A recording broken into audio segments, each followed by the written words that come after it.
I am Lily Chen, 34 years old, and I built the world's most advanced quantum computing company from my garage. My childhood best friend, Rebecca, was the person I trusted more than anyone. My business partner, Marcus, was the brilliant mathematician who helped make my impossible dreams a reality. I never imagined they would be the ones to lock me in a concrete tomb 60 feet underground. The memory still haunts me, Rebecca's cold whisper as she sealed the bunker door. "Say goodbye to daylight, Lily. Forever." But they never expected what happened next. Before I dive into this unbelievable story of betrayal and survival, let me know in the comments where you're watching from. Hit that subscribe button if you want to hear more shocking stories of friendship turned deadly and impossible comebacks. Trust me, you'll want to hear how this ends. I grew up in Palo Alto with Rebecca Martinez, who lived 3 houses down from mine. We were inseparable from age 6, bonding over our shared love of puzzles and our status as the weird smart kids in elementary school.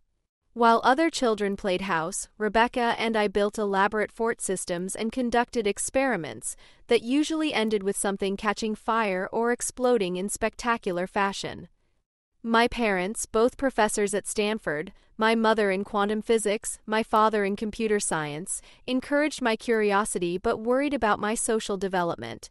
Rebecca was my anchor to normal childhood, the friend who could make me laugh until milk came out of my nose during lunch, who stayed up all night with me building blanket cities and planning our future world domination. Rebecca's family couldn't have been more different. Her mother worked double shifts as a nurse, her father drove long-haul trucks, and money was always tight. But they welcomed me with open arms, treating me like a second daughter.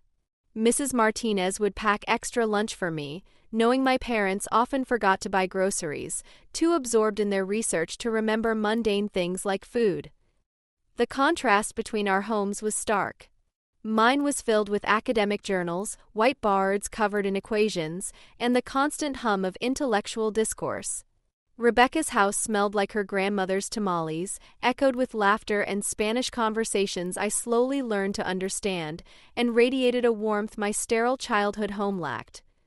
I discovered my passion for quantum computing when I was 14. During a family barbecue at Stanford's faculty housing, Professor Williams from the physics department mentioned the theoretical possibility of quantum computers that could solve problems in minutes that would take classical computers millennia. The concept fascinated me so completely that I spent the next 3 months reading everything I could find on the subject. "You have an unusual mind, Lily," my mother observed one evening, finding me surrounded by graduate-level textbooks on quantum mechanics. "Most people your age can barely grasp classical physics." But Rebecca understood my obsession better than my parents did. She didn't share my technical interests, but she had an intuitive grasp of human psychology that complemented my mathematical mind perfectly. "You're going to change the world," she told me on my 15th birthday, her dark eyes serious beyond her years. "And I'm going to help you do it." Throughout high school, we were known as an unlikely pair, me with my thick glasses and perpetually messy black hair, Rebecca with her natural charisma and ability to make friends with anyone. I handled our academic competitions and science fairs. She managed the social aspects, convincing teachers to give us extra lab time and charming local business owners into sponsoring our projects. College separated us geographically but not emotionally. I attended MIT on a full scholarship, diving deep into quantum physics and computer science. Rebecca went to UC Berkeley, studying business and psychology, fields that bored me but fascinated her. We video called every night, sharing our daily discoveries and maintaining the connection that had sustained us since childhood. During my sophomore year, I had a breakthrough that would eventually change everything. Working late in the lab, exhausted from debugging a particularly complex quantum algorithm, I accidentally created what I initially thought was an error in my calculations. The quantum state maintained coherence far longer than should have been theoretically possible. I called Rebecca immediately, despite the 3-hour time difference. "Lily, it's 2 in the morning," she mumbled, clearly awakened by my call. "Becca, I think I've solved decoherence," I said, using her childhood nickname. "The quantum states are maintaining stability for over 47 minutes. That's impossible according to everything we know." There was silence, then Rebecca's voice came back, fully alert. What does that mean? It means we could build quantum computers that actually work. Real ones. Not theoretical ones. I paused, realizing what I had said.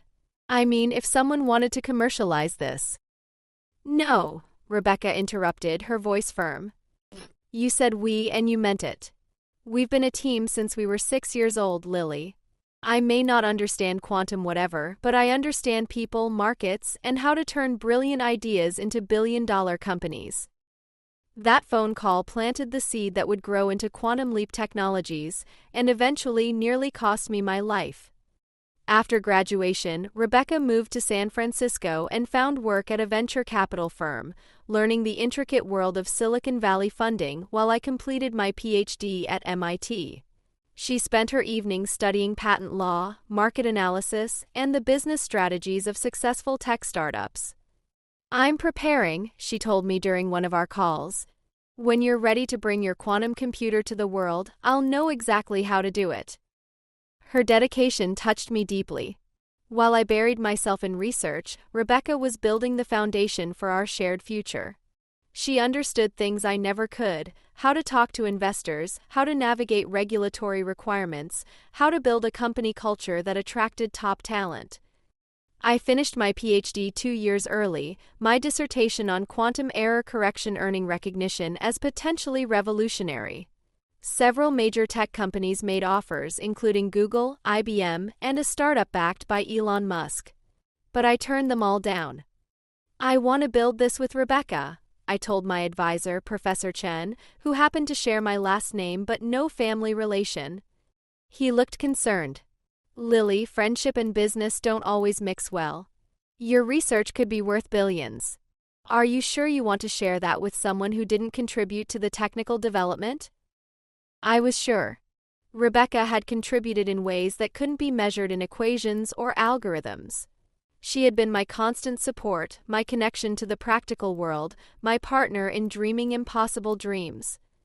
The day I officially founded Quantum Leap Technologies in Rebecca's tiny San Francisco apartment, we celebrated with cheap champagne and takeout Chinese food. To changing the world, Rebecca toasted, raising her plastic cup. To doing it together, I replied. If only I had known how those words would come back to haunt me. Our first challenge was funding.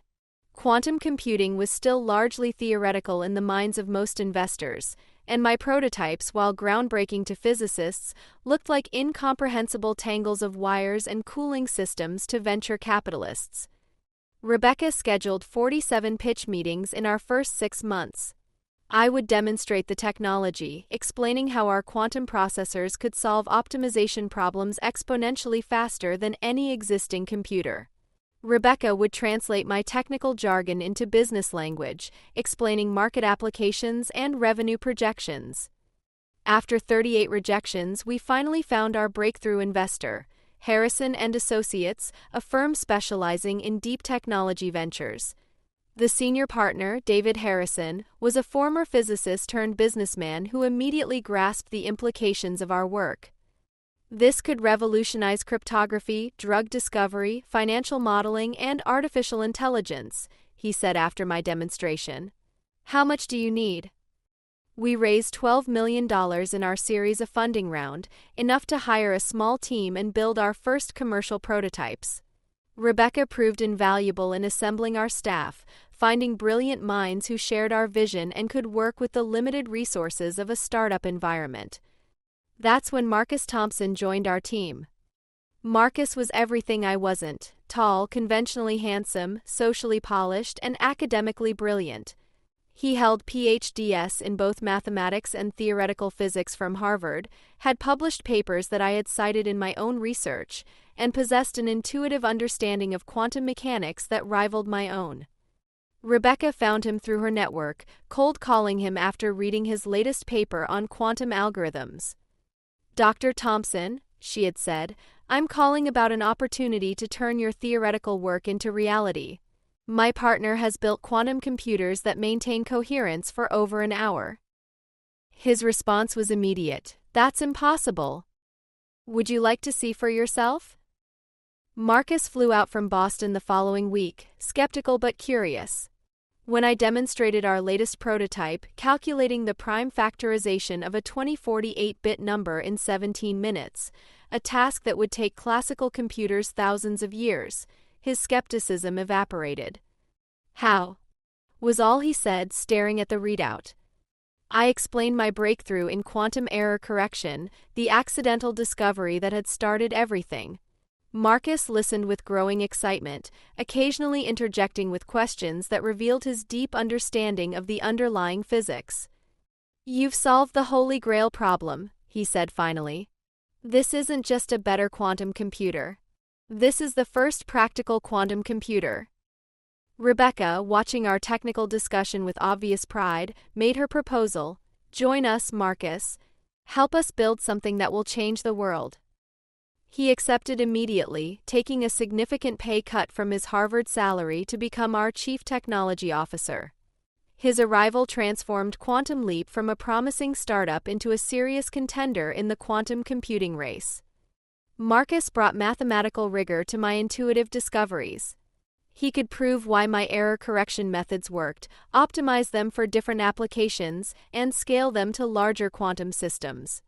Together, we designed quantum processors that could maintain coherence for hours rather than minutes, opening possibilities that had only existed in science fiction.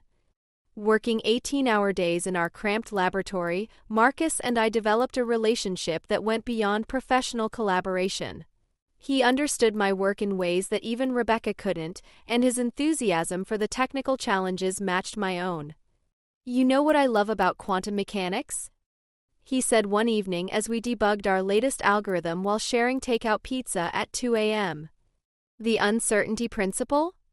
I guessed, wiping grease from my fingers before touching sensitive equipment. "No," he smiled, his eyes bright with the intensity one had learned to recognize when he was about to share an insight. "The way observation changes reality. Just by measuring a quantum state, we alter it. We're not just building computers, Lily. We're building machines that prove consciousness affects the universe." His philosophical approach to our work fascinated me. Where I saw problems to solve and systems to optimize, Marcus saw profound questions about the nature of reality itself. Rebecca, meanwhile, handled everything else: business development, investor relations, regulatory compliance, and the thousand mundane details that kept our company functioning. She hired our support staff, negotiated our contracts, and dealt with the lawyers, accountants, and government officials who seemed to multiply as our company grew. The division of labor worked perfectly. I focused on pure research, Marcus handled theoretical development and engineering implementation, and Rebecca managed the business side. We were a three-legged stool, each supporting the others in perfect balance. Our second major breakthrough came 18 months after Marcus joined us.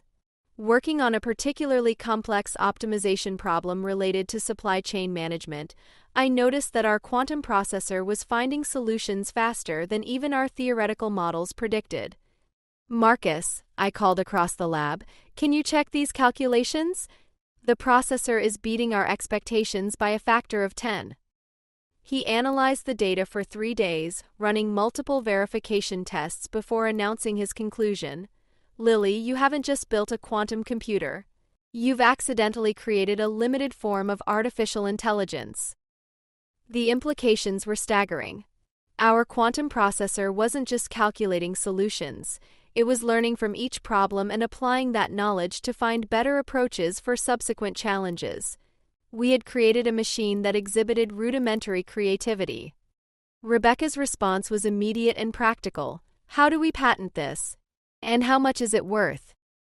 The patent applications alone took 6 months and cost nearly $200,000 in legal fees.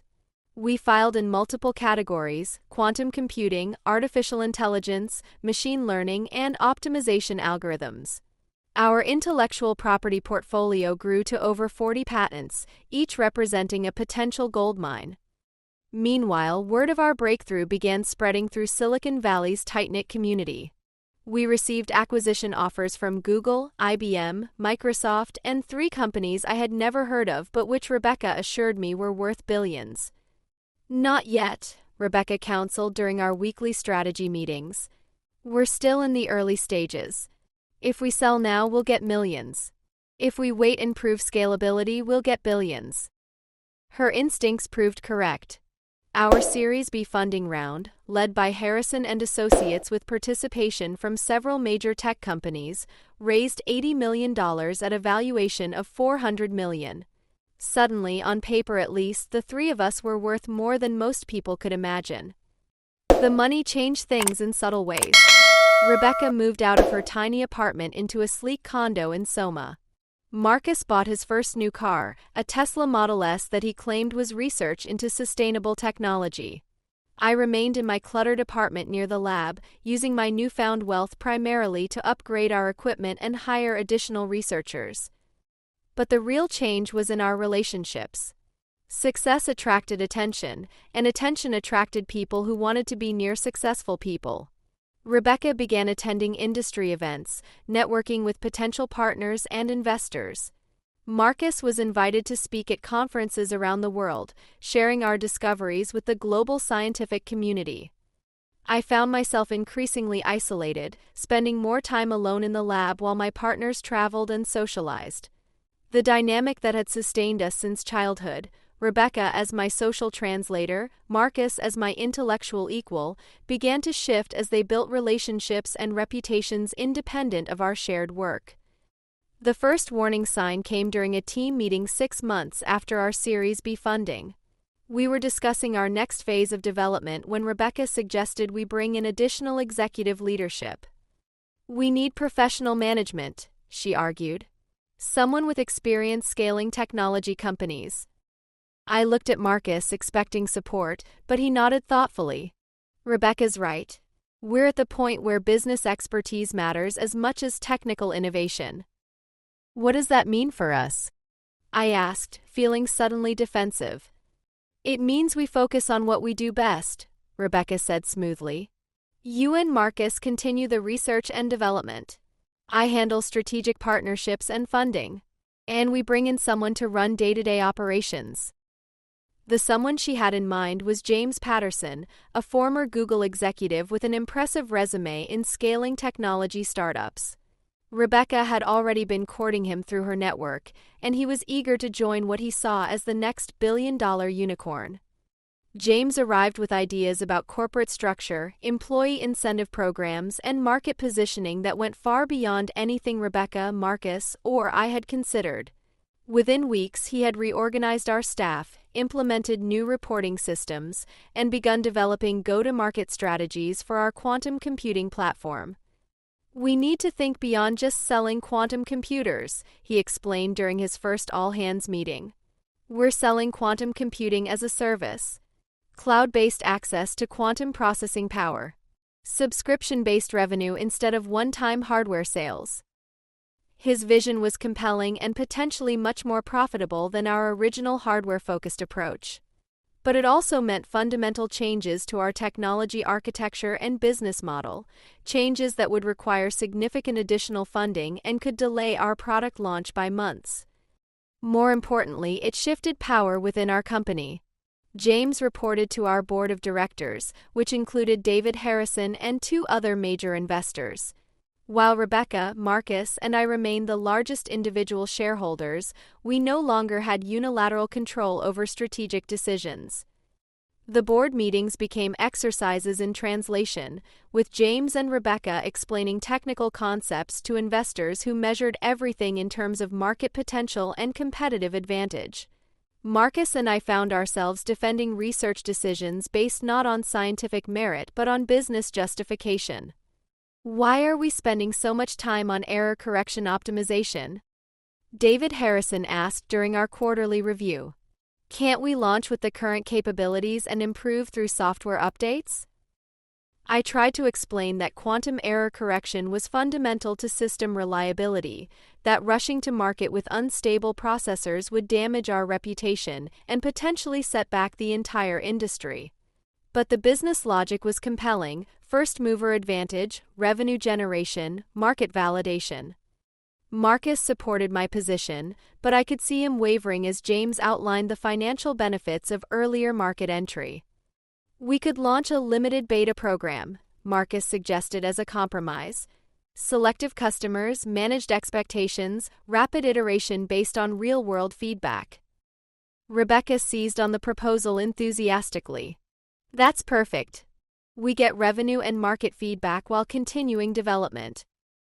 I agreed reluctantly, trusting their judgment about business strategy while focusing on the technical challenges of preparing our systems for beta deployment. The beta program launched 8 months later with 6 major customers, 3 financial services companies using our quantum processors for portfolio optimization, 2 pharmaceutical companies modeling molecular interactions for drug discovery, and 1 logistics company optimizing global supply chain management. The results exceeded our most optimistic projections. Our quantum processors solved problems in hours that had taken these companies weeks or months using classical computers.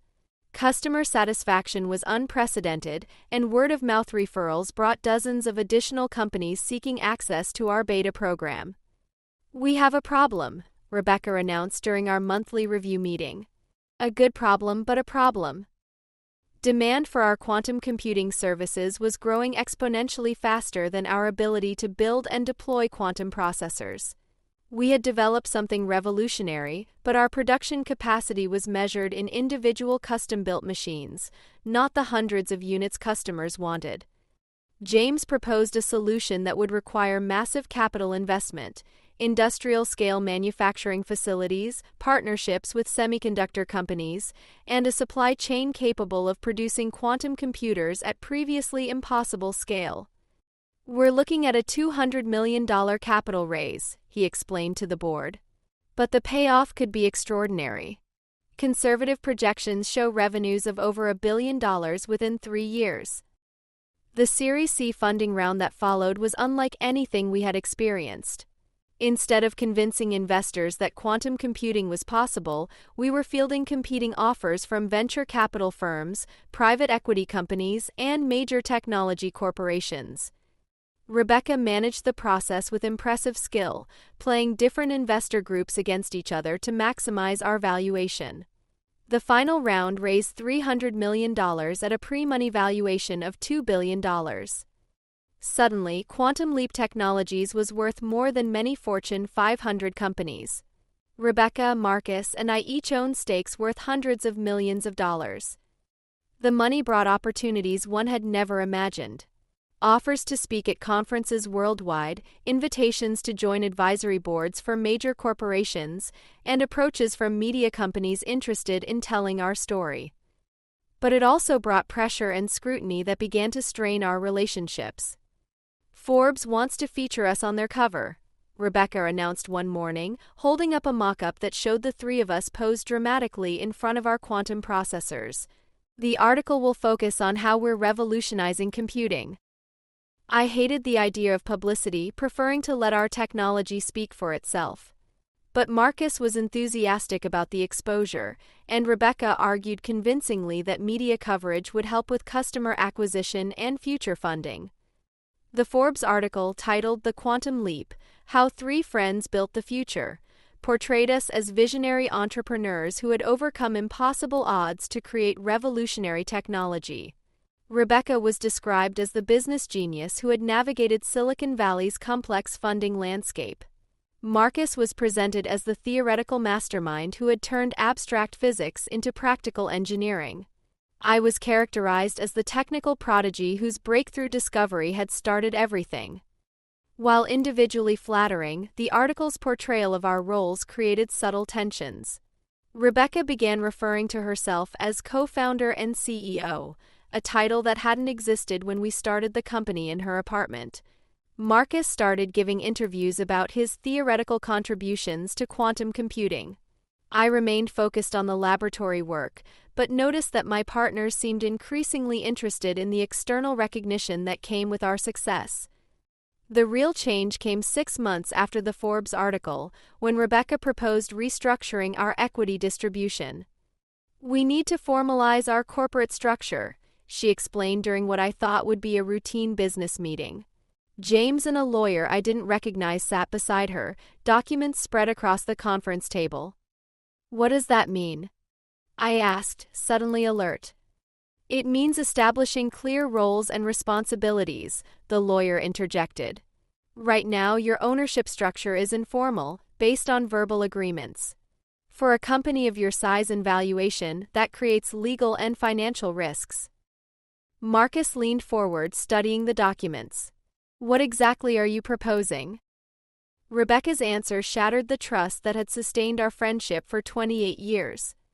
Lily remains our largest shareholder and chief technology officer, she began, recognizing her foundational role in developing our core technology. But Marcus and I have been handling increasingly complex responsibilities that weren't part of our original arrangement. She slid a document across the table showing a new equity distribution. I would retain 40% of the company, while Rebecca and Marcus would each receive 30%.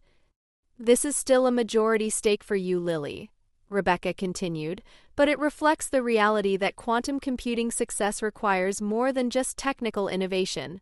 It requires business development, strategic partnerships, operational management, and scientific leadership.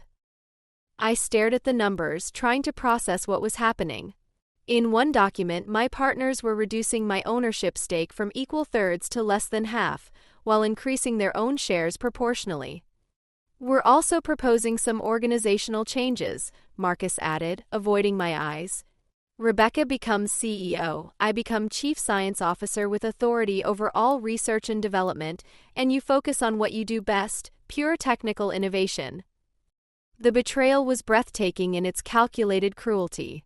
They were using legal language and corporate structure to steal the company I had created, while pretending to offer me a generous position in my own organization. And if I refuse? I asked quietly. Rebecca's expression remained professional, but I caught a flicker of something cold in her eyes. Then we have a problem. James and I have been discussing the company's future with our board of directors. There are concerns about leadership stability and decision-making efficiency. The implication was clear: accept their terms or face a boardroom coup that could remove me entirely.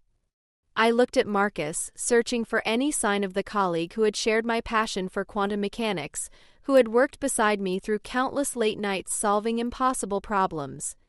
This is really what you want? I asked him. He finally met my eyes, and what I saw there was a stranger. Lily, you're brilliant.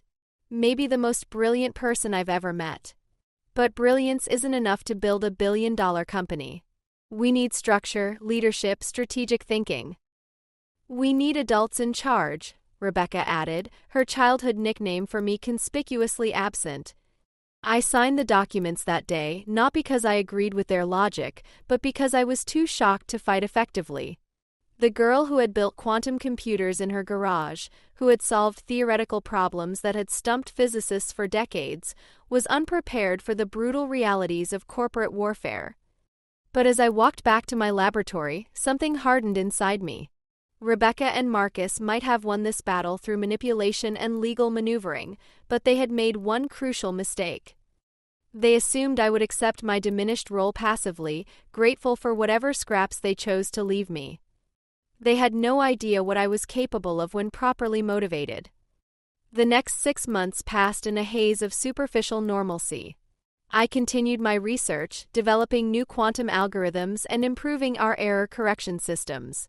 Rebecca managed business operations and strategic partnerships. Marcus oversaw the scaling of our manufacturing processes and led our growing research team. To outside observers, Quantum Leap Technologies was a model of successful Silicon Valley innovation. Our customer base grew from 6 beta clients to over 200 companies across dozens of industries. Our technology was featured in scientific journals, business magazines, and technology conferences worldwide. But beneath the surface, I was preparing for war. Using access credentials that Rebecca and Marcus had forgotten to revoke, I began systematically documenting their activities. Email communications between them discussing my limitations and their plans to further marginalize my role. Financial records showing questionable consulting fees and expense accounts. Meeting notes revealing their strategy to position themselves as the true innovators behind our quantum computing breakthrough.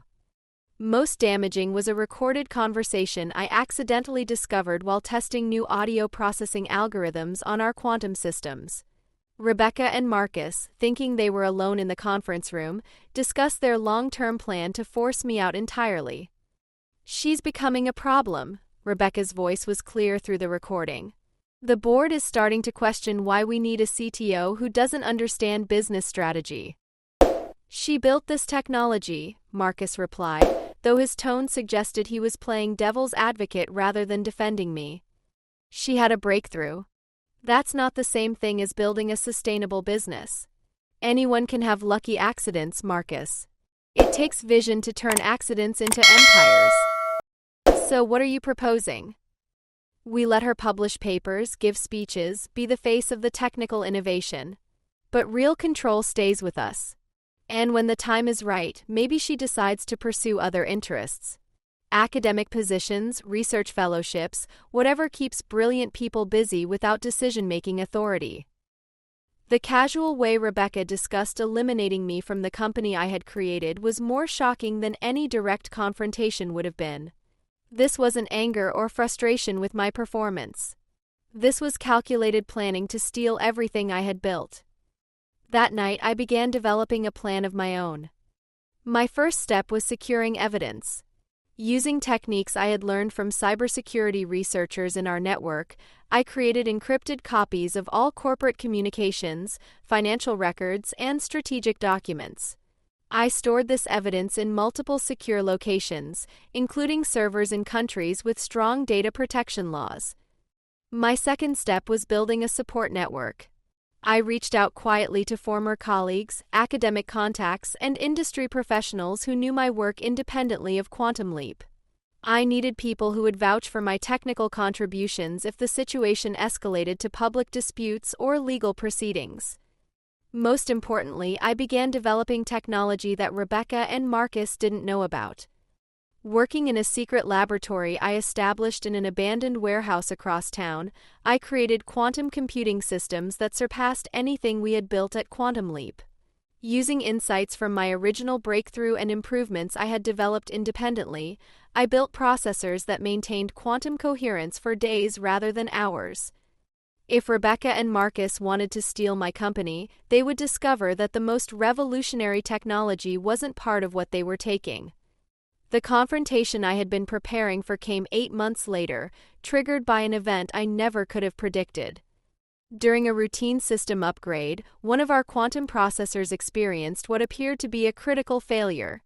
The quantum states collapsed catastrophically, corrupting a month's worth of calculations for 6 major clients and potentially compromising the security of their proprietary data.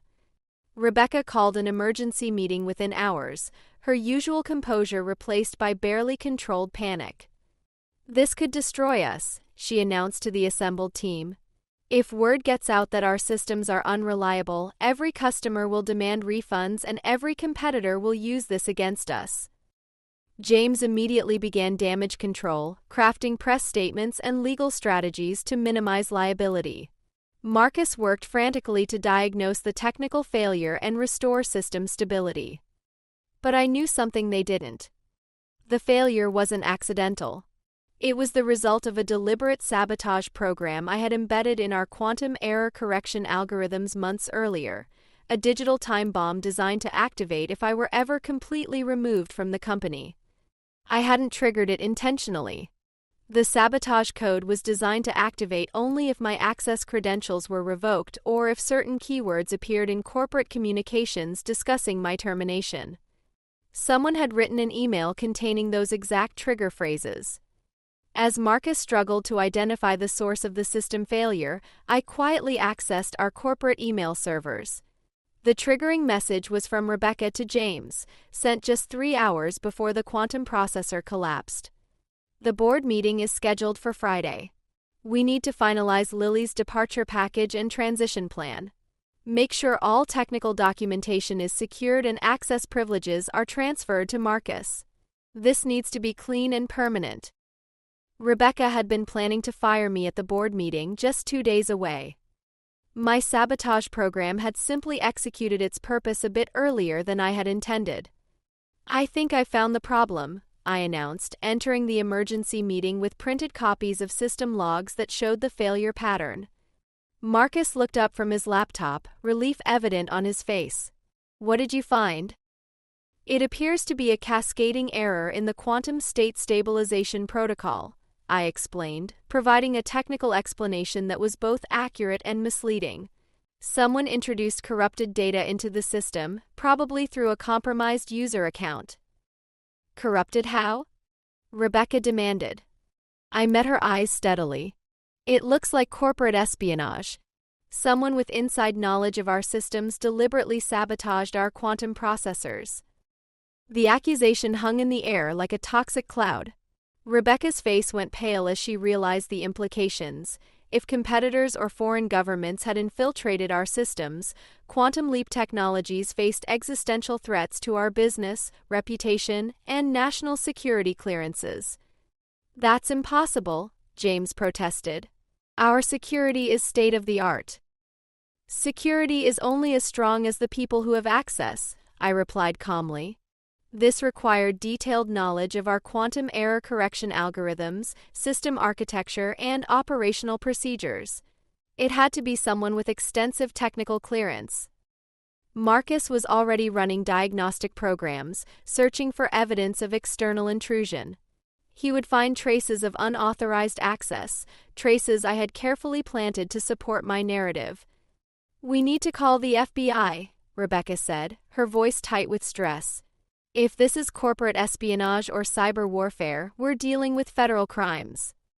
I nodded gravely. "I agree. But first, we need to secure our remaining systems and make sure this can't happen again." Over the next 18 hours, I worked with Marcus to implement new security protocols and rebuild the corrupted quantum processors. To the rest of the team, I appeared to be the hero of the crisis, the technical expert who had identified the threat and developed solutions to prevent future attacks. But privately, I was preparing for the endgame. The FBI investigation that followed was thorough and ultimately inconclusive. Federal agents interviewed every employee, analyzed our corporate networks, and worked with cybersecurity experts to trace the source of the sabotage. They found exactly what I wanted them to find: evidence of sophisticated intrusion techniques that appeared to originate from overseas servers, advanced malware designed to target quantum computing systems, and digital fingerprints suggesting state-sponsored cyber warfare. The investigation cleared Quantum Leap Technologies of any internal wrongdoing while positioning us as victims of foreign espionage. Media coverage portrayed us as a strategic American technology company under attack by jealous competitors and hostile governments. Rebecca and Marcus never suspected that the real saboteur was sitting in meetings with them, helping coordinate our response to the very attack I had orchestrated. But the crisis had an unintended consequence that would ultimately lead to my near-death experience. During the FBI investigation, federal agents discovered irregularities in our corporate financial records that had nothing to do with the cyber attack. Consulting fees paid to shell companies, expense accounts with questionable documentation, and stock transactions that suggested possible insider trading. The irregularities pointed directly to Rebecca and Marcus. "Lily," Rebecca called me into her office 3 days after the FBI completed their preliminary report. "We need to talk." I found her sitting across from Marcus, both of them looking haggard and nervous. "The FBI found some financial discrepancies," Rebecca began carefully. "Nothing related to the cyber attack, just some bookkeeping issues that need clarification." I waited, saying nothing. "There may be questions about some payments Marcus and I authorized," she continued. "Consulting fees, travel expenses, some stock option exercises that might look questionable to investigators who don't understand our business model." Marcus leaned forward. "We need you to confirm that you were aware of these transactions, that they were part of normal corporate operations." The request was breathtaking in its audacity.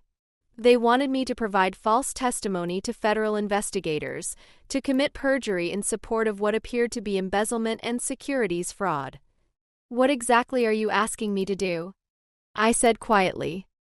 "Just tell the truth," Rebecca replied, though her definition of truth was apparently flexible. That we operated as a team, that financial decisions were made collectively, that you trusted our judgment on business matters. And if I refuse?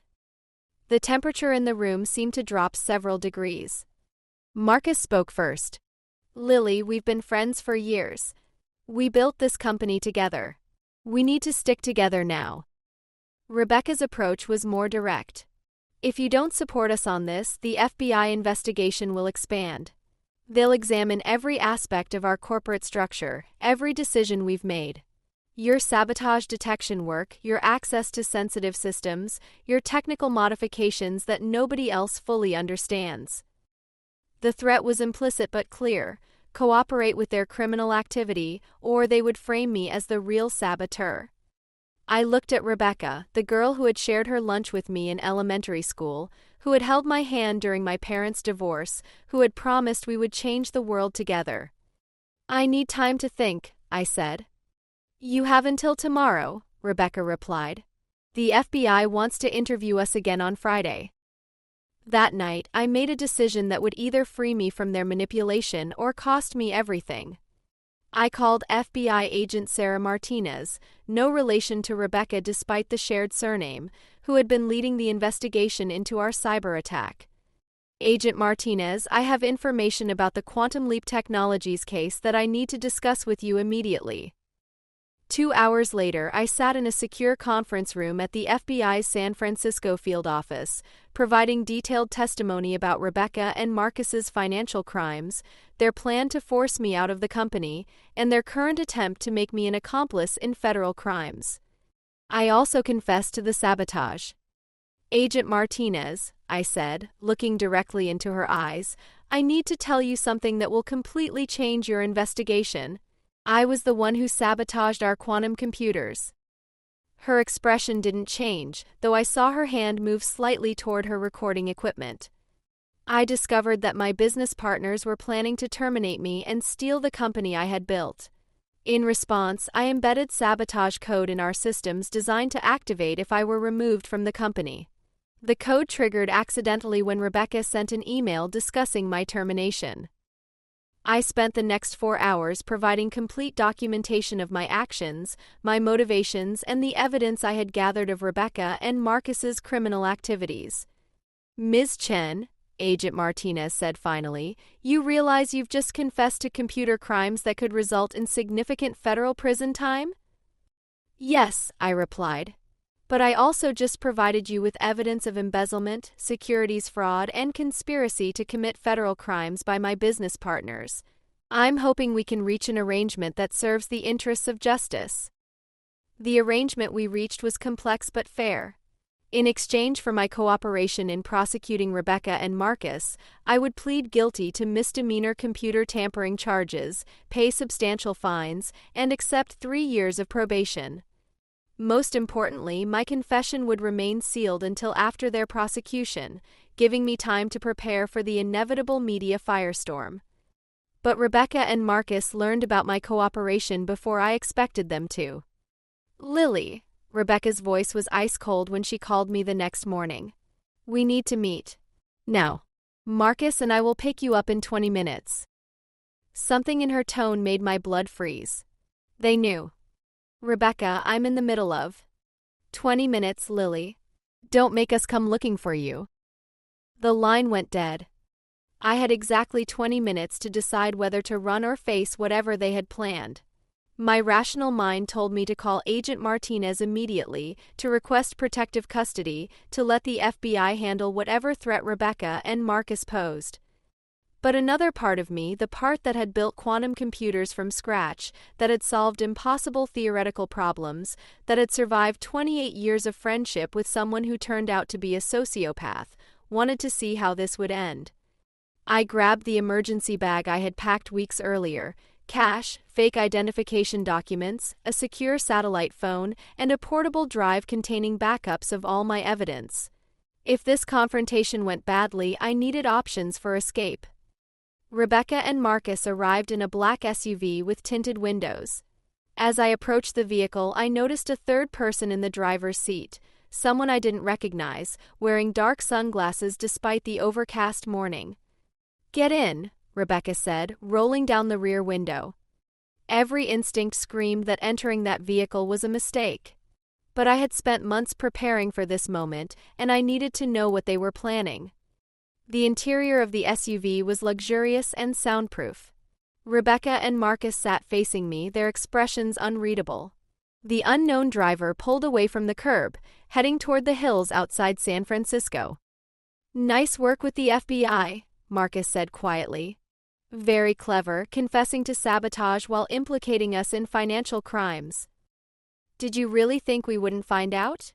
Rebecca added. "Agent Martinez isn't as discreet as she thinks she is." My heart sank. If they had a source inside the FBI investigation, my cooperation agreement might be worthless. "Where are we going?" I asked, trying to keep my voice steady. "To resolve our partnership," Rebecca replied. "Permanently." The SUV climbed into the Santa Cruz Mountains, following increasingly narrow and isolated roads. After 40 minutes, we turned onto a private drive marked with no trespassing signs and secured with a heavy metal gate that opened automatically as we approached. The property was a sprawling compound built into the hillside, with multiple buildings connected by covered walkways. It looked like a corporate retreat center or high-end conference facility.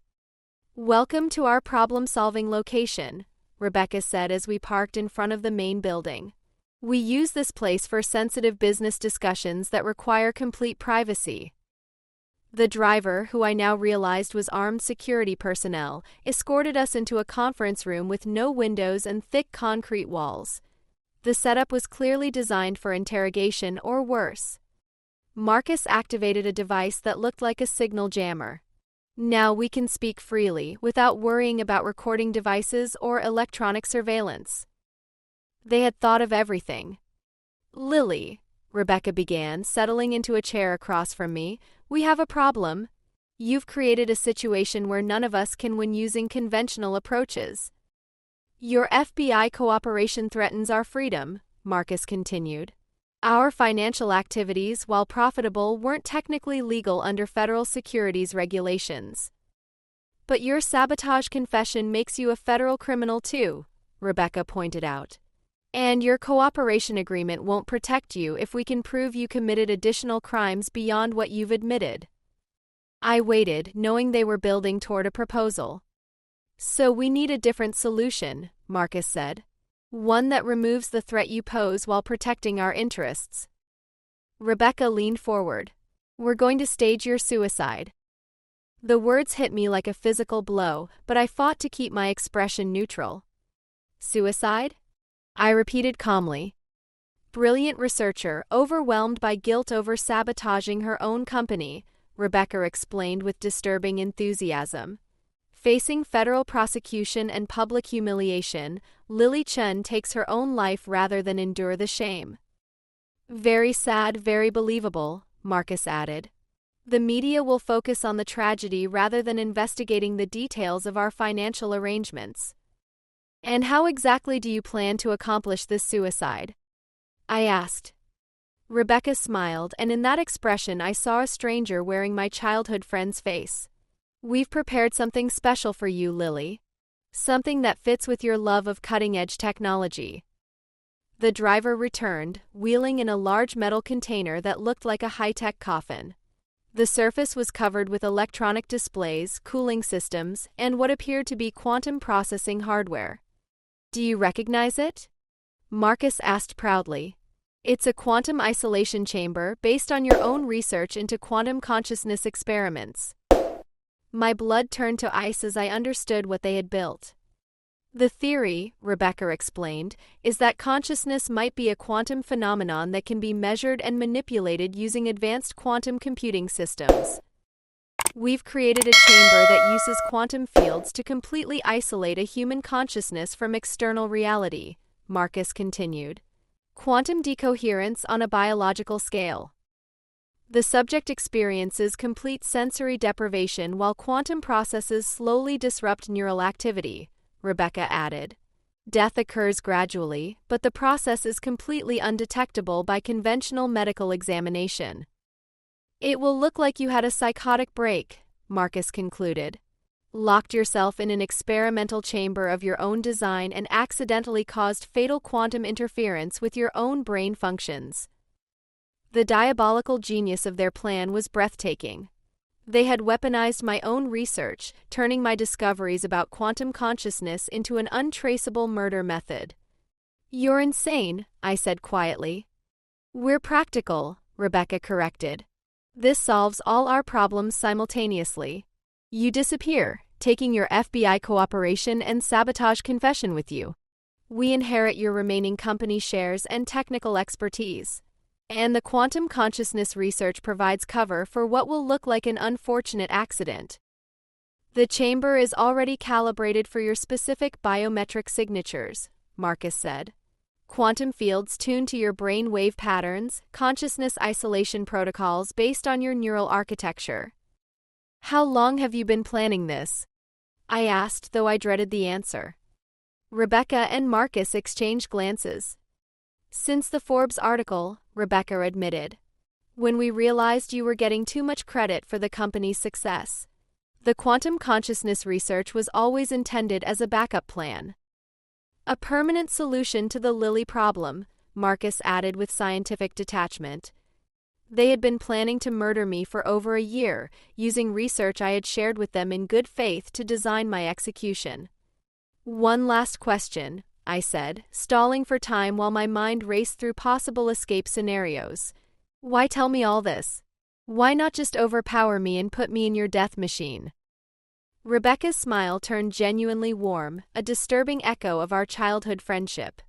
"Because I want you to understand, Lily. I want you to know that this isn't personal hatred or random violence. This is business. Strategic necessity." "You were always the smartest person in the room," Marcus added. "You deserve to appreciate the elegance of how we're eliminating you. And honestly," Rebecca concluded, "after 28 years of friendship, I owe you the courtesy of explaining why I'm going to kill you." The armed driver moved closer, clearly prepared to force me into the quantum chamber if I resisted. But I had one advantage they didn't know about. During the drive to the compound, while pretending to listen to their threats, I had been using the emergency satellite phone in my bag to transmit my GPS coordinates to a secure server I had established months earlier. The signal was encrypted and designed to look like random electronic noise to casual observers. Agent Martinez would receive my location data within the hour. "I have a counter-proposal," I said calmly. Rebecca raised an eyebrow. "You're hardly in a position to negotiate, Lily." "That quantum chamber represents stolen intellectual property," I continued. "The consciousness isolation technology is based on research I never shared with Quantum Leap Technologies. You built it using my personal notes and private experimental data." "So what?" Marcus replied.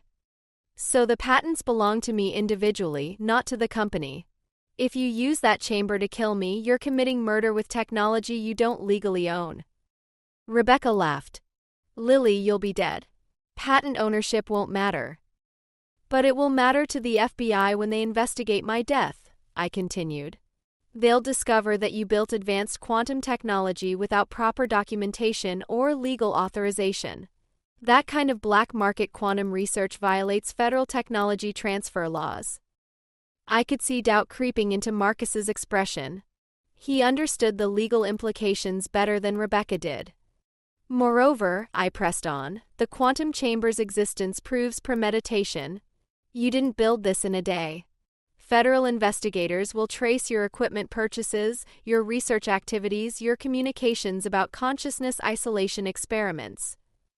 "She has a point," Marcus said quietly. Rebecca's confidence wavered for the first time since my abduction. "It doesn't matter. Dead people can't testify." "But their research notes can," I replied. "I've documented everything, including theoretical work you've never seen. When the FBI analyzes my death, they'll find quantum chamber technology that's more advanced than anything Quantum Leap has ever produced." "You're bluffing," Rebecca said, but her voice lacked conviction. Am I? Marcus, tell me honestly, do you think the consciousness isolation protocols you developed could actually work based only on the research I shared with the company? Marcus was silent for a long moment. Then, reluctantly, no. The theoretical framework requires advanced quantum field calculations that were never part of our corporate research. Which means I had access to information you didn't know about, I concluded.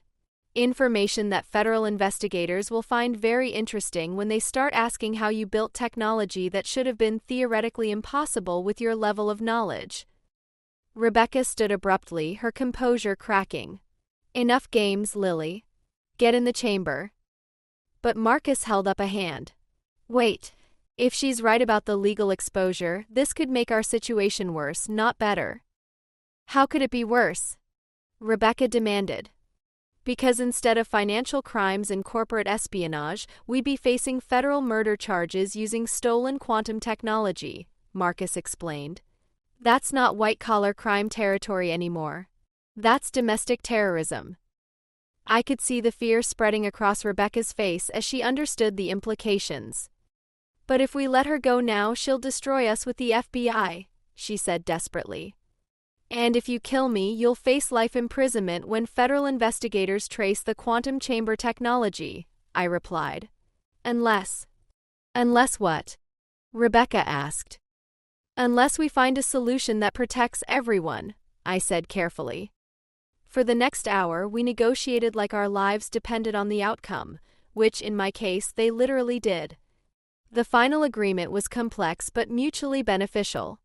Rebecca and Marcus would plead guilty to financial crimes in exchange for reduced sentences and cooperation with federal authorities. I would withdraw my most damaging accusations, limiting my testimony to documenting their embezzlement without alleging premeditated conspiracy. Most importantly, they would transfer controlling ownership of Quantum Leap Technologies back to me, acknowledging my role as the true founder and primary innovator. How do we know you'll honor this agreement? Rebecca asked suspiciously. I activated a small device from my emergency bag, a quantum communicator I had built using my secret laboratory research. Because this entire conversation has been broadcast in real time to a secure server monitored by people who will release everything if I don't check in every 6 hours. Their faces went pale. You've been recording us? Marcus asked. I've been protecting myself, I corrected. The quantum communication technology is completely undetectable by conventional surveillance methods, but it provides perfect documentation of everything you've said and done today. Rebecca stared at the device in horror. That's impossible. We jammed all electronic signals. You jammed conventional electronic signals, I explained. Quantum communication uses entangled particles that aren't affected by electromagnetic interference. It's technology one developed independently, based on research you never had access to. The irony was perfect. They had tried to kill me using my own quantum consciousness research, only to be defeated by quantum communication technology they didn't know existed. Over the next 3 days, we executed our agreement with precision that would have impressed even federal prosecutors. Rebecca and Marcus returned to San Francisco, contacted their lawyers, and began negotiating guilty pleas with the FBI. I remained at the mountain compound until I was certain they couldn't change their minds and activate Plan B for murdering me. The legal proceedings that followed attracted less media attention than I had expected. Financial crimes by Silicon Valley executives had become so common that embezzlement and securities fraud barely qualified as news unless the amounts were truly spectacular. Rebecca received 18 months in federal prison plus substantial fines and restitution payments. Marcus got 2 years, reflecting his deeper involvement in the technical aspects of their crimes. Both served their sentences at minimum security federal facilities that were more like extended corporate retreats than actual prisons. I regained control of Quantum Leap Technologies and used the experience to build stronger corporate governance systems that prevented future abuses of power. The company continued growing, eventually achieving the billion-dollar valuation Rebecca and Marcus had schemed to steal. but the most important outcome was personal rather than professional. Standing in the laboratory where I had nearly been murdered by my closest friends, I realized something profound about trust, betrayal, and survival. The people who pose the greatest threat to us are often those we trust most completely. Rebecca had 28 years of friendship to study my weaknesses, understand my blind spots, and design the perfect betrayal. Marcus had intimate knowledge of my work, my methods, and my psychological profile. They almost succeeded because I never imagined that people who shared my dreams could want to destroy me for achieving them. But surviving their betrayal taught me something valuable. The worst experiences can become sources of strength if we learn from them instead of being broken by them. I rebuilt Quantum Leap Technologies with better security, stronger legal protections, and more careful attention to the character of people I trusted with power. The company became more successful than it ever could have been under Rebecca and Marcus's leadership, precisely because I understood the dangers of unchecked trust and unlimited faith in friendship.